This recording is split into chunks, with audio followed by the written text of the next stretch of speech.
Okay, so we're taking a look today at something fundamental to our financial lives, something that quietly underpins so much of the economy: credit reporting. It's a multi-billion-dollar industry built on the data of millions of us.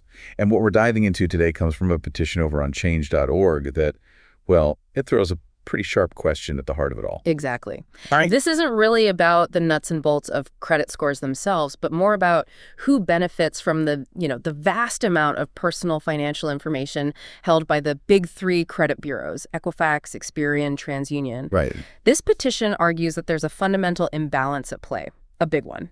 And the core of that imbalance, as the petition lays it out, is this. These credit bureaus are generating significant revenue by selling and using our credit data. The people behind the petition argue quite directly that we, the consumers whose financial history fuels this industry, aren't being compensated and often lack any real say in how our information is used. Yeah, the central demand is really straightforward when you boil it down. If credit bureaus are profiting from our credit history, shouldn't we, the individuals who created that history, also see some of that profit?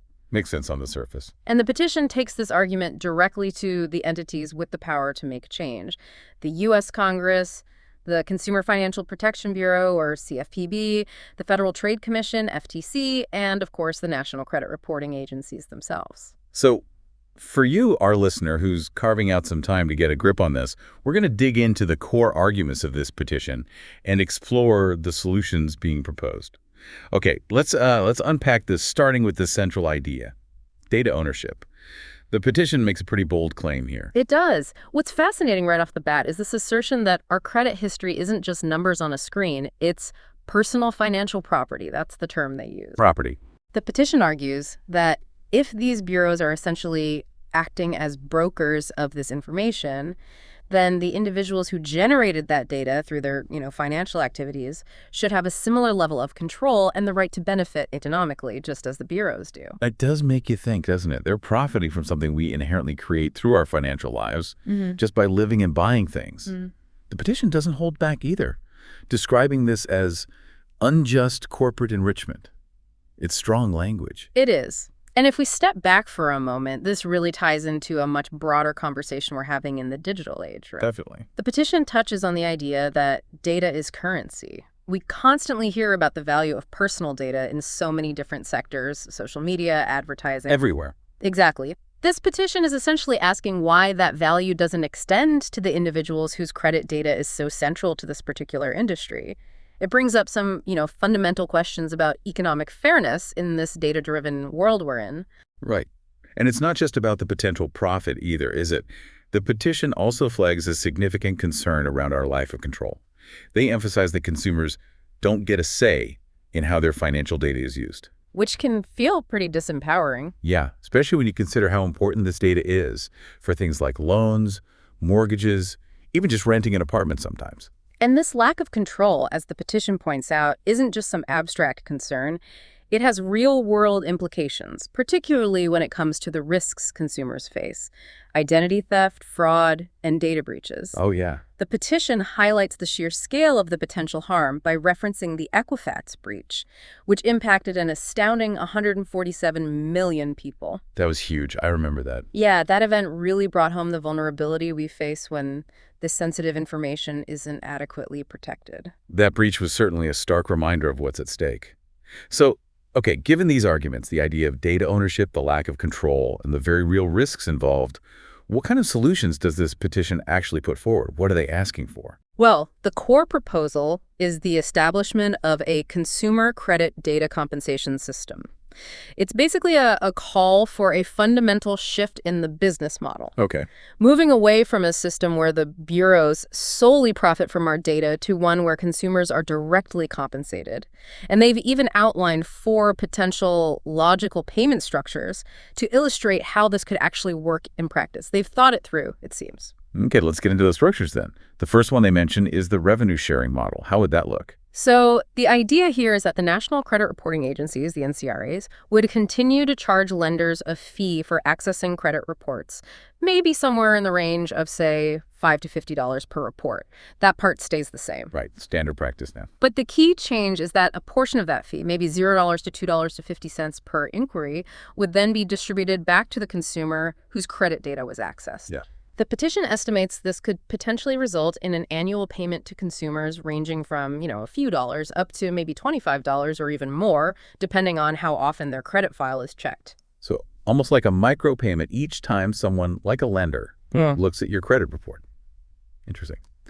The second model they propose is an annual consumer credit dividend. The thinking behind that one. This approach takes a broader view, less transactional. Instead of a payment per inquiry, the petition suggests that a portion of the overall annual profits generated by the NCRAs should be directly shared with consumers. Like a shareholder dividend, almost. Kind of, yeah. They estimate this could potentially be a more substantial sum, perhaps ranging from $50 to $500 per consumer each year. The exact amount would obviously depend on the overall financial performance of the credit reporting industry that year. That's a really interesting idea, essentially treating consumers as stakeholders who share in the profits generated from their data. Then there's the subscription opt-in model. This sounds like it gives individuals more direct control, maybe? Exactly. That's the focus here. This model proposes giving consumers the active choice to opt in to having their credit data used for profit. So you'd have to agree first. Precisely.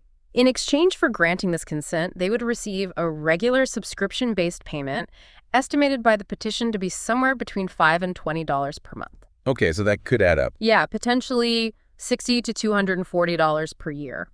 This really puts the power, or at least more power, in the hands of the consumer, allowing them to directly benefit from the commercial use of their data if they choose to. And the final proposed payment structure tackles that really serious issue of data breaches we talked about. Yes, the Data Breach Compensation Fund. This suggests a mandatory system where consumers would receive financial compensation if a credit bureau experiences a data breach that compromises their personal information. Which, as we saw with Equifax, can happen on a massive scale. Exactly. The petition proposes a compensation range of $100 to $1,000 per affected consumer, acknowledging the potential financial and, frankly, emotional distress caused by such security failures. So, beyond these specific payment models, the petition also advocates for a broader strengthening of consumer rights and control overall, doesn't it? It's not just about the money. Absolutely. They're calling for a fundamental shift in how the law views credit history. They argue that consumers should have the explicit right to opt in or opt out of having their credit reports used for profit-making purposes. More control. More control, yes. Furthermore, they propose that financial institutions themselves, the banks, the lenders, should maybe directly compensate consumers for the access they're granted to their credit reports. That adds another layer of potential direct benefit and really reinforces the idea of consumer control over their own data. It sounds like a pretty significant reimagining of the current credit reporting landscape. Yep. A fundamental change. And to make these changes a reality, the petition is also calling for legislative action, right? They need laws to change. That's right. You can't just ask nicely. The petition specifically urges Congress to amend the Fair Credit Reporting Act, the FCRA. That's the main law governing this stuff now. Okay, what kind of amendments? Well, the goal of these proposed amendments is, first, to formally recognize credit history as a consumer-owned asset, kind of codifying that personal financial property idea. Make it official. Exactly. Shifting away from the current implicit model where it's primarily treated as a commodity for the credit bureaus to trade. They also advocate for increased transparency, requiring NCRAs to publicly disclose the revenue they generate from selling consumer data. So we'd actually know how much money is being made. Potentially, yeah. And ultimately, the aim is to significantly strengthen consumer rights regarding access to, control over, and critically, the ability to benefit from their own credit history. It really frames the current situation as one where consumers are, well, not getting a fair deal.